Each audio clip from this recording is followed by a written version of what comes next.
2026 ये कोई normal year नहीं है। This year will make you or break you.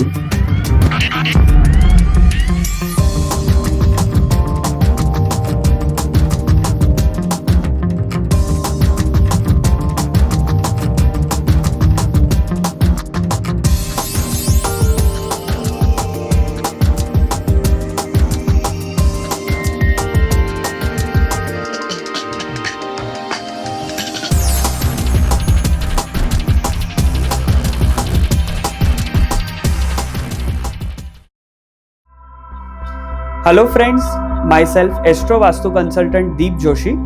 मैं एस्ट्रोलॉजी और वास्तु के माध्यम से क्लैरिटी देने का काम करता हूँ। आज इस अवतार टॉक्स पे इस सोलो पॉडकास्ट में मैं आपसे 2026 के बारे में कुछ चीज़ें शेयर करना चाहता हूँ, जिसमें health, wealth, relationship as well as spirituality related मैं आपको कुछ सजेशन देना चाहता हूँ। जैसा कि हम जानते हैं कि अभी वॉर सिचुएशन चल रही है और इसमें हम सभी की लाइफ काफ़ी डिस्टर्ब होने लगी है। जैसे कि हम जानते हैं डोनाल्ड ट्रंप और बेंजामिन नेतन्याहू और आयतुल्ला अली खोमेनी, ये तीन पर्सन, अभी हम ये तीन पर्सनालिटी का नाम ही न्यूज़ चैनल पे सुन रहे हैं। तो ये तीनों पर्सन के कुंडली में एक्लिप्स है, ग्रहण योग उनके कुंडली में बना हुआ है। और ये कैसी एक कॉन्सिडेंस वाली बात है नॉर्मल पर्सन के पॉइंट ऑफ व्यू से कि लास्ट 1 मंथ में हमने 2 एक्लिप्स देखे, सन और मून, और उसी वक्त ये सारी चीज़ें हमारे आसपास हो रही है। और वो भी उसी जगह पे जहाँ पे लास्ट 2 टाइम वॉर वाली सिचुएशन वर्ल्ड वॉर 1 और वर्ल्ड वॉर 2 में बनी हुई। तो क्या ये वॉर का कुछ स्पिरिचुअल मीनिंग है? क्या ये वॉर हमें कुछ कह रहा है? तो जी हाँ, देखिए, ये जो सिचुएशन है ये 2026, इसका टोटल होता है 1, और 1 नंबर जो होता है न्यूमेरोलॉजी में, वो उसका मतलब होता है नया बिगिनिंग। बहुत सारे लोग हमारे आसपास, बहुत सारी सिचुएशन चेंज होने वाली है। तो यही चेंज वाले, यही ट्रांसफॉर्मेटिव ईयर में हमें कौन से लेसन लर्न करने चाहिए और हम कैसे अपग्रेड कर सकते हैं, हम किस तरह से ट्रांसफॉर्म हो, ये जो ट्रांसफॉर्मेशन की पूरी चल रही है प्रोसेस, इसमें हम कैसे आगे बढ़ सकते हैं। इसमें हमारा हेल्थ, वेल्थ और relationship as well as spirituality, हम किस तरह से ये सारी चीज़ को अलाइन करें। तो आइए हम 1 बाय 1 चीज़ों को समझते हैं। सबसे पहले है रिलेशनशिप। आज मैं बहुत सारे लोगों के कुंडली मिलान और कंसल्टेशन करता हूँ, तो बहुत सारे केसेस में रिलेशनशिप ब्रेक वाले इश्यूज हमें मिलते हैं। तो पता है, ये जो रिलेशनशिप होता है, ये फर्स्ट हमें अपने साथ हमें इम्प्रूव करने की नीड होती है। इसके बाद हम सेकेंड पर्सन, सामने वाले पर्सन के साथ जो है हम करते हैं। तो रिलेशनशिप जो है उसमें 2026 में जो लोग अंदर से फर्म होंगे, जो लोग खुद का रिलेशन खुद के साथ जिसका अच्छा होगा, वही लोग आगे अब खुद का रिलेशन जो है वो दूसरे पर्सन के साथ भी अच्छा कर पाएंगे। शुक्र, एस्ट्रोलॉजिकली शुक्र जो होते हैं इसके मेन कारक होते हैं। तो कुंडली में शुक्र ग्रह को स्ट्रॉन्ग करने के लिए हम क्या कर सकते हैं? देखिए, शुक्र ग्रह जो पामिस्ट में ये जो होता है जगह, वो होता है शुक्र का। ओके, तो यहाँ पे अगर आप एवरीडे मॉर्निंग में वर्क पे जाओ, उससे पहले थोड़ा आप गुलाब जल, रोज वाटर, या अगर आप यहाँ पे लगा के जाते हो तो आपका शुक्र स्ट्रॉन्ग होगा और आप काफ़ी अच्छे से अर्न कर पाओगे और आपका ओवरऑल ग्रोथ होगा फाइनेंशियली। आगे बात करते हैं ये टाइम पीरियड में और रिलेशनशिप पॉइंट ऑफ व्यू से भी ये शुक्र है वो आपको हेल्प करेगा। आगे हम बात करते हैं वेल्थ की। देखिए, वेल्थ ये टाइम पीरियड पे है ना, मनी क्या है? मनी एक एनर्जी है। ये टाइम पीरियड पे, ये ट्रांसफॉर्मेशन वाले टाइम पीरियड पे जितना आप स्पिरिचुअली अलाइन होंगे, आप जितना अपने कोर से कनेक्ट रहोगे, जितना आपका खुद का पोटेंशियल आपको पता होगा, वही लोग बहुत ही ज़्यादा आगे बढ़ पाएंगे। बट जो लोग सिर्फ इंफॉर्मेशन बेस पे और ट्रेडिशनल वे में ही करना चाहेंगे, तो अभी जो ये कलयुग है उसके राजा है राहु। तो राहु क्या कहते हैं? राहु कहते हैं कि आप एक्स्ट्रा ऑर्डिनरी स्मार्ट बने, आपके अंदर ऐसी कुछ क्रिएटिविटी वाली स्किल होनी चाहिए कि जिससे आप सिर्फ डेली नहीं बट आप थ्राइव कर सको आपकी लाइफ में। तो वेल्थ रिलेटेड मैं आपको यहाँ पे ये छोटा सा उपाय देना चाहूँगा कि ये जो सन का ईयर है, इसमें आप एवरीडे मॉर्निंग में जैसे ही सनराइज होता है आप उठ के 12 टाइम अगर सूर्य नमस्कार करते हो और आप रेगुलर प्राणायाम करते हो तो ये 2026 में आप बहुत ही अच्छे से आपका वेल्थ जनरेट कर पाओगे। नेक्स्ट है हेल्थ। जैसे कि हम सब लोग जानते हैं कि कुछ टाइम से हेल्थ रिलेटेड इश्यूज जैसे कि हमने कोविड में देखा, राइट। तो 2026 में हेल्थ रिलेटेड हमें ये ध्यान रखना है कि जो सन और मार्स ये दो एनर्जी है वो उसका हमें मैक्सिमम हमारे बॉडी में इंटेक लेना है, राइट। तो जैसे कि हमें मंगल को पावरफुल करने के लिए, चाहे आपकी कुंडली में मंगल कहीं पे भी बैठे हो, मंगल को स्ट्रॉन्ग करने के लिए अगर आप मॉर्निंग में 30 मिनट्स एक्सरसाइज करते हो और ईयर में 3 टाइम्स अगर आप ब्लड डोनेशन करते हो, अगर आपके डॉक्टर अलाउ करते हैं, तो आपका मंगल आपोआप काफ़ी स्ट्रॉन्ग हो जाएगा और आप काफ़ी अच्छे से आपकी लाइफ में जो है आपकी हेल्थ को ठीक कर पाओगे। सो इस तरह से है हेल्थ। आगे हम बात करते हैं स्पिरिचुअलिटी। देखिए स्पिरिचुअलिटी जो है वो कोई अलग से नहीं, बट वो तो हमारे डेली लाइफस्टाइल का ही एक पार्ट होना चाहिए। सो हमारे शास्त्रों में कहा गया है कि जो ब्रह्मांड में है ना वही हमारे बॉडी के अंदर है। हम एक स्टार डस्ट है और हमारे बॉडी जैसे बनी है वही सेम चीज़ों से ब्रह्मांड में भी वो ऊर्जाएं पाई जाती है और वो पार्टिकल्स है।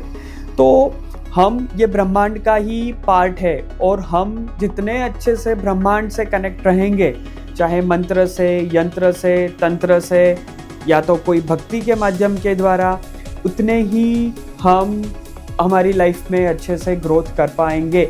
ये 9 प्लैनेट्स, 27 नक्षत्र, 27 नक्षत्र और 12 ज़ोडिएक साइन, ये सारी चीज़ें हमें यही कहते हैं कि हमें हमारा जो नेचर है, जैसे कि 3 प्रकृति के पर्सन होते हैं, सात्विक, राजसिक और तामसिक, बराबर। तो जितने हम सात्विक लाइफस्टाइल अपनाएंगे उतना ही हमारे लिए अच्छा रहेगा।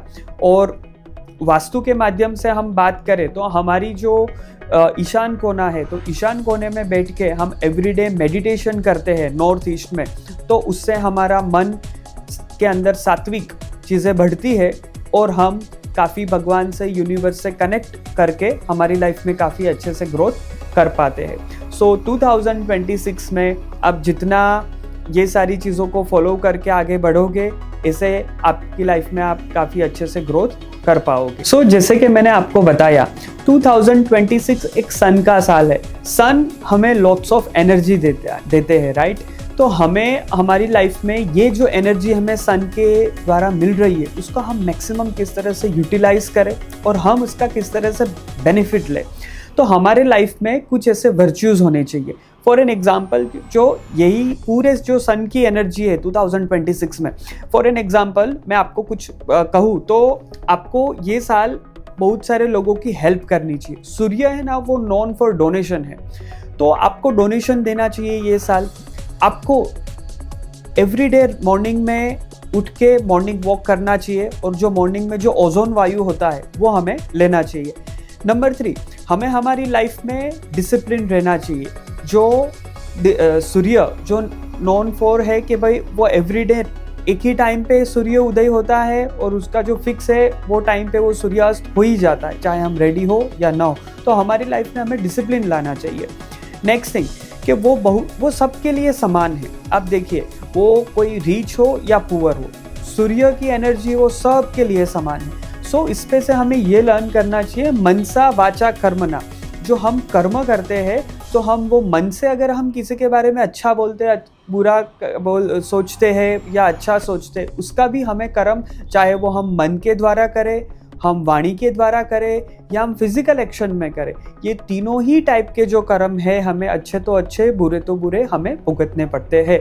सो हमें अच्छे कर्म ही करने चाहिए। ये वैसे तो हर एक साल अच्छे कर्म करना चाहिए, पर स्पेशली ये सन के साल में ये एक नया बिगिनिंग हो रहा है, राइट। तो जैसे कि हम कोई भी चीज़ की नई शुरुआत करते हैं तो हम एक अच्छे पॉजिटिव वे से करते हैं, राइट। तो ये एक बहुत ही अच्छा सुनहरा मौका है, एक बहुत ही अच्छा ट्रांसफॉर्मेशन हमारी लाइफ में ये एनर्जी हमें देगी और हमें इसका बहुत ही अच्छे से हमें इसका इस्तेमाल करना चाहिए। ओके, सो जितना हम मेहनत करेंगे तो आने वाले साल में, जैसे कि एक से तो बिगिनिंग हुआ है, आने वाले हर एक ईयर में जैसे कि नेक्स्ट ईयर वो है मून का ईयर, इसके बाद वाला जो होगा वो जुपिटर का ईयर होगा, तो वो इस तरह से हमें रिवर्ट मिलता जाएगा फ्रेंड्स। और इसके अलावा हमें एवरीडे मॉर्निंग में मेडिटेशन करना चाहिए। जैसे कि मैंने कहा कि आपको एक्सरसाइज करनी चाहिए फॉर 30 मिनट्स। इसी तरह से जब हम मेडिटेशन करेंगे, और वो भी जैसे कि हमारे घर के ईशान कोने में, तो जब आप ध्यान करोगे, ध्यान का क्या मतलब है कि जब आपका ध्यान आप पंच इंद्रियों में से निकाल के जब खुद पे आपके सांस के माध्यम के द्वारा जब आप खुद पे जब आप फोकस करते हो, तब ये जो यूनिवर्स है वो आपको बहुत सारी चीज़ें गिफ्ट देना चाहता है, बहुत सारे आइडियाज़ देने चाहते हैं, तो उस वक्त वो सारी चीज़ का आपको प्राप्त होगा। क्या आपको पता है स्टीव जॉब्स जब नीम करोली बाबा के दर्शन करने आए थे, तब उन्होंने वहाँ से कुछ सूत्रों के द्वारा हमें ये पता चला है कि उन्होंने ये एप्पल नाम वहाँ से उनको सजेस्ट किया गया था। आज ये पूरा वर्ल्ड डोपामाइन के पीछे है, व्यूज़ के पीछे है, अटेंशन के पीछे। इस टाइम पीरियड पे हमारा ध्यान हम खुद को कितना दे पाए वो बहुत ज़रूरी है। और हो ये गया है कि आज हमारे पास सबके लिए टाइम है, पर हमारे पास हमारे खुद के लिए ही टाइम नहीं है। तो ये सन के ईयर में ये हम एक नया बिगिन करें, एक नया एक हैबिट, नई एक रिचुअल्स हमारे डेली लाइफ में हम करें कि हम सन को स्ट्रॉन्ग करें। सन है ना, वो सबको साथ में लेके चलने वाले प्लेनेट है। सन रिप्रेजेंट करते हैं लीडरशिप को, टीम वर्क को, राइट। तो हमें सबको साथ में लेके चलना है। जैसे कि हमारे फैमिली में कोई एक ऐसा हमारा फैमिली मेंबर है जो इतना अच्छा उनकी फाइनेंशियल लाइफ में या तो कुछ उनकी रिलेशनशिप लाइफ में अच्छा नहीं कर रहे, तो हमें सबको साथ में लेके चलना है, हमको लीड करना है अच्छे वे में। सन जो है वो हमारे लीनिएज एज वेल एज हमारे बच्चों के कारक है। तो ये एक ट्राइंगल है। जैसे कि हम प्रेजेंट है, हमारे पेरेंट्स वो हमारा पास्ट है, और हमारे नेक्स्ट जनरेशन जो हमारे बच्चे हैं वो है फ्यूचर। तो जब तक ये ट्रायंगल, पितृ, हम और हमारे बच्चे, आने वाला वंश, जब तक ये ट्रायंगल कंप्लीट नहीं होता है ना कहीं एक इम्बैलेंस रहता है। अगर नॉर्मल लैंग्वेज में भी हम बात करें तो जैसे कि जब तक पास्ट, प्रेजेंट और फ्यूचर, जब तक ये तीन चीज़ों के अंदर सिंक्रोनिटी ना हो, तब तक कुछ ना कुछ रीज़न से हमें एंग्जाइटी, टेंशन, स्ट्रेस रहता ही है। तो हमारे जो पेरेंट्स हैं ना वो हमारे सोर्स है, जैसे कि एनर्जी के सोर्स है सन, इसी तरह से हमारे जो फादर जो होते हैं वो सन उसको रिप्रेजेंट करता है। तो हमारे मदर फादर की हमें बहुत ही रिस्पेक्ट करनी चाहिए, एज ए उसके अस्तित्व का हमें उसका बहुत ही रिस्पेक्ट करना चाहिए, हमारे पेरेंट्स का। तो हमारे मतलब ये साल में जो एक साथ चलेंगे ना, जो ग्रुप में चलेंगे, जो जिसके अंदर एकता होगी, वही लोग आगे बढ़ पाएंगे। सो फ्रेंड्स, ये साल आप जितना ही सन की एनर्जी को अच्छे से एब्जॉर्ब करोगे, उतना ही आप ये पूरा 1 से लेके 9 जो है हर एक प्लेनेट, उसमें हर एक ईयर में आप आपकी लाइफ में अच्छा कर पाओगे।